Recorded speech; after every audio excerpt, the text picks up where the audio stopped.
ನಮ್ಮ JDS ಮತ್ತು BJPಯ ಮೈತ್ರಿ ಅಭ್ಯರ್ಥಿ ಆಗಿರೋದ್ರಿಂದ ಗೆಲುವು ಗ್ಯಾರಂಟಿ. ಜೊತೆಗೆ ನಮ್ಮ ಪಕ್ಷದ ನರೇಂದ್ರ ಮೋದಿಯವರ ಒಂದು ಶಕ್ತಿ, ಅವರ ಸಾಧನೆ, ಮೋದಿಯವರದು ಮತ್ತು ದೇವೇಗೌಡರ, ಕುಮಾರಸ್ವಾಮಿಯವರ ಎಲ್ಲರೂ ಬೆಂಬಲ ಆಶೀರ್ವಾದ ಮಾಡೋಕ್ಕೆ ನಮ್ಮ ಮಾಜಿ ಮುಖ್ಯಮಂತ್ರಿಗಳಾದಂಥ ಸದಾನಂದ ಗೌಡರು ಇರ್ಬೋದು, ಬೊಮ್ಮಾಯಿ ಇರ್ಬೋದು, ಪ್ರತಿಯೊಬ್ಬರು ಬಂದು ಆಶೀರ್ವಾದ ಮಾಡಿದ್ದಾರೆ. ವಿಜೇಂದ್ರ ಅವರು ನಮ್ಮ ಪಾರ್ಟಿಯ ಅಧ್ಯಕ್ಷರು. ನಿಜವಾಗಲೂ ಈ ಜನ ನಮಗೆ ಬೆಂಬಲಕ್ಕೆ ಆಶೀರ್ವಾದ ಮಾಡಿ ಬಂದಿರೋದು ನೋಡಿದ್ರೆ ಗೆಲುವು ಗ್ಯಾರಂಟಿ ಅಂತ ನನ್ನ ಭಾವನೆ. ಕಳೆದ ಬಾರಿಗಿಂತ ಈ ಬಾರಿ JDS ನಿಮ್ಮ ಜೊತೆ ಇರೋದ್ರಿಂದ ವಿಶ್ವಾಸ ಜಾಸ್ತಿ, ಇನ್ನೂ ಅಧಿಕ ಮತದಿಂದ ಗೆಲ್ತೀವಿ. ಯಾಕೆಂದರೆ JDS ನಮ್ಮ ಪರವಾಗಿ ನಿಂತಿದೆ. ಲಾಸ್ಟ್ ಟೈಮು ನಮ್ಮ ವಿರುದ್ಧ ಇತ್ತು. ಈಗ ನಮ್ಮ ಮೈತ್ರಿ ಇರೋದ್ರಿಂದ ಗೆಲುವಿಗೆ ಯಾವುದೇ ಒಂದು ತೊಂದರೆ ಇಲ್ಲ ಅಂತ ನಾನು ಭಾವಿಸಿದ್ದೇನೆ. ಮಹಾರಾಷ್ಟ್ರದಲ್ಲಿ ನೀವು coalition government Eknath Shinde CM ಹೇಳಿದ್ದಾರೆ. ಈ ಎಲೆಕ್ಷನ್ ಆಗ್ತಿದ್ದಂಗೆ ಬಿದ್ದೋಗುತ್ತೆ ಕಾಂಗ್ರೆಸ್ ಸರ್ಕಾರ, BJP ಮತ್ತೆ ಅಧಿಕಾರ ತರುತ್ತೆ ಅಂತ. ಲೋಕಸಭೆ ಚುನಾವಣೆ ಫಲಿತಾಂಶ ಬಂದ ಮೇಲೆ ನೋಡ್ಬೋದು. ವೈ ನಾರಾಯಣಸ್ವಾಮಿ ಅವರು ಸ್ವತಃ ಶಿಕ್ಷಕರಾಗಿ ಕಾರ್ಯನಿರ್ವಹಿಸಿರುವಂಥವರು 3 ಬಾರಿ ಆಯ್ಕೆಯಾಗಿದ್ದಾರೆ. 4ನೇ ಬಾರಿನೂ ಯಾವ ಅನುಮಾನವಿಲ್ಲದೆ ಆಯ್ಕೆ ಆಗ್ತಾರೆ. ಅವರ ಜನಪ್ರಿಯತೆ ಶಿಕ್ಷಕರ ವಿಶ್ವಾಸವನ್ನು ಗಳಿಸಿದಂಥವ್ರು. ಹಾಗಾಗಿ ಅವರ ಜಯ ಖಂಡಿತ ಒಂದು ದೊಡ್ಡ ಅಂತರದಿಂದ ಗೆಲ್ತಾರೆ ಅನ್ನುವಂಥ ಒಂದು ಶುಭಾಶಯನ ಕೋರಿ ಅವರ ಜಯಬೇರಿ ಆಗಲಿ ಅಂತ ನಾನು ಮತ್ತೊಮ್ಮೆ ಏನು ನಮ್ಮ NDA ಮೈತ್ರಿಕೂಟದಲ್ಲಿ ಬೆಂಗಳೂರು ಪದವೀಧರ ಕ್ಷೇತ್ರವನ್ನು BJP ವತಿಯಿಂದ ದೇವೇಗೌಡರಿಗೆ BJP ಸ್ಪರ್ಧೆಗೆ B ಫಾರಂ ನೀಡಿದೆ. ಅವರ ಇವತ್ತು ನಾಮಿನೇಷನಲ್ಲಿ ನಾವು NDA ಅಂಗಪಕ್ಷವಾಗಿ JDS ಪಾಲ್ಗೊಳ್ಳಿದ್ದೇವೆ.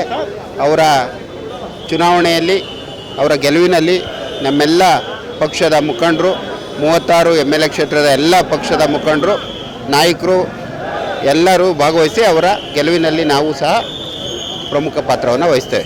ಎಲ್ಲೋ ಒಂದು ಕಡೆ ಸೀಟ್ ಹಂಚಿಕೆ ವಿಚಾರದಲ್ಲಿ ಏನಿಲ್ಲ 2+4 ಆಗಿದೆ. ಅದೇನು ತೊಂದರೆ ಇಲ್ಲ. ಗೆಲುವಿನ ನಿರೀಕ್ಷೆ ಎಷ್ಟರ ಮಟ್ಟಿಗೆ ಸರ್? 100% ಗೆಲ್ತೀವಿ ಸರ್. ಈಗ ಬಂದ ವರದಿ ಪ್ರಕಾರ ನೆಕ್ಸ್ಟ್ ಕಾಂಗ್ರೆಸ್ ಗೌರ್ಮೆಂಟ್ ಬೀಳುತ್ತೆ ಅಂತ ಮಹಾರಾಷ್ಟ್ರ CM ಒಂದು ಇದು ಕೊಟ್ಟಿದ್ದಾರೆ. ಅದರ ಬಗ್ಗೆ ಇಲ್ಲ, ಅದೇನು ಗೊತ್ತಿಲ್ಲ. ಬಟ್ ಈ ಕ್ಷೇತ್ರದಲ್ಲಿ ಏನು 6ರಲ್ಲಿ 6 ಕ್ಷೇತ್ರ BJP JDS ಜಂಟಿ ಅಭ್ಯರ್ಥಿಗಳು ಗೆಲ್ತಾರೆ. ಅದರಲ್ಲೇನು ಎರಡನೇ ಮಾತಿಲ್ಲ ಸರ್. ದೇವೇಗೌಡರು ಪದವೀಧರ ಕ್ಷೇತ್ರದಿಂದ ಸ್ಪರ್ಧೆ ಮಾಡ್ತಾ ಇದ್ದಾರೆ. ಈಗಾಗಲೇ ಅವರು ಹಾಲಿ ವಿಧಾನ ಪರಿಷತ್ ಸದಸ್ಯರು, ಜೊತೆಗೆ ಒಕ್ಕಲಿಗರ ಸಂಘದ ನಿರ್ದೇಶಕರಾಗಿ ಕೂಡ ಒಂದು ಸಮುದಾಯದಲ್ಲಿ ಬಹಳಷ್ಟು ಕೆಲಸ ಮಾಡಿದ್ದಾರೆ. ಬಹಳ ಸೌಮ್ಯ ಸ್ವಭಾವದ ವ್ಯಕ್ತಿ, ಎಲ್ಲರಿಗೂ ಕೈಗೆ ಸಿಗುವಂಥ ವ್ಯಕ್ತಿ. ಅಂಥ ವ್ಯಕ್ತಿಗಳು ಇವತ್ತು ಬೇಕು. ನಮ್ಮ BJP ಪಕ್ಷ ಅವರು ಮೊದಲು ಗೊತ್ತಿರೋ ಹಾಗೆ JDS ಪಕ್ಷದಿಂದ ಭಾಳಷ್ಟು ಸಲ ಸ್ಪರ್ಧೆ ಮಾಡಿದರು.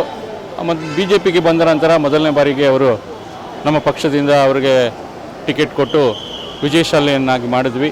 ಇವತ್ತು BJP ಪಕ್ಷದ ಒಬ್ಬ ಉನ್ನತ ನಾಯಕರಾಗಿ ಅವರು ಬೆಳೆದಿದ್ದಾರೆ. ಹಾಗಾಗಿ ಇವತ್ತು ಏನು ಪದವೀಧರರಿಗೆ ಇರುವಂಥ ತೊಂದರೆಗಳನ್ನು ನಿವಾರಿಸುವಲ್ಲಿ ಬಹಳಷ್ಟು ಕೆಲಸಗಳನ್ನು ದೇವೇಗೌಡರು ಮಾಡಿದ್ದಾರೆ. ಯಾರೇ ಪದವೀಧರರು ಹೋಗಿ ತಮಗಿರುವ ತೊಂದರೆಗಳನ್ನು ಅವ್ರನ್ನ ಹೇಳ್ಕೊಂಡ್ರೆ ಆದಷ್ಟು ಬೇಗ ಶೀಘ್ರ ಪರಿಹಾರ ಮಾಡುವಂಥ ಪ್ರಾಮಾಣಿಕ ಪ್ರಯತ್ನವನ್ನು ಅವ್ರು ಮಾಡ್ತಾ ಇದ್ದಾರೆ. ತುಂಬ ಸೌಮ್ಯ ಸ್ವಭಾವದ ವ್ಯಕ್ತಿ ಮತ್ತು ತುಂಬ ಆಡಂಬರ ಇಲ್ಲದಂಥ ವ್ಯಕ್ತಿ. ಇವತ್ತು ನಾಮಿನೇಷನ್ಗೂ ಕೂಡ ಯಾವುದೇ ಆಡಂಬರ ಇಲ್ಲದೇ ಬಂದಿದ್ದಾರೆ, ಹಾಗೆ ನಾಮಿನೇಷನ್ ಮಾಡ್ತಾ ಇದ್ದಾರೆ. ಮುಂದೆ ಹೇಳಿ ಕಮಿಷನ್ ಇದೆ ಅಲ್ವಾ ನೌಕರರಿಗೆ, ಹೌದು, ಆ ವಿಚಾರದಲ್ಲಿ ದೇವೇಗೌಡರ ಪಾತ್ರದ ಬಗ್ಗೆ ನೀವೇನು ಹೇಳ್ತೀರಿ?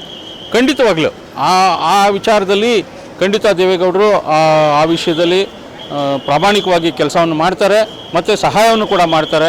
ಸರ್ಕಾರಕ್ಕೆ ಒತ್ತಡ ತಂದು ಅದನ್ನು ನೌಕರರಿಗೆ ನ್ಯಾಯ ಸಿಗೋ ನಿಟ್ಟಿನಲ್ಲಿ ಖಂಡಿತವಾಗಿ ಪ್ರಾಮಾಣಿಕವಾಗಿ ಕೆಲಸ ಮಾಡ್ತಾರೆ ಅನ್ನೋದು ಖಂಡಿತವಾಗಿ ನಾನು ಹೇಳ್ತೀನಿ ಸರ್. ಮಟ್ಟಿಗೆ ಗೆಲ್ಲುವ ವಿಶ್ವಾಸ ಇದೆ, ಯಾಕಂದರೆ JDS BJP ಮೈತ್ರಿ ಕಂಟಿನ್ಯೂ ಆಗಿದೆ. ಹೌದು, ಈಗ ನಮಗೆ ಹೆಚ್ಚಿನ ಬಲ ಬಂದಿದೆ ಸರ್.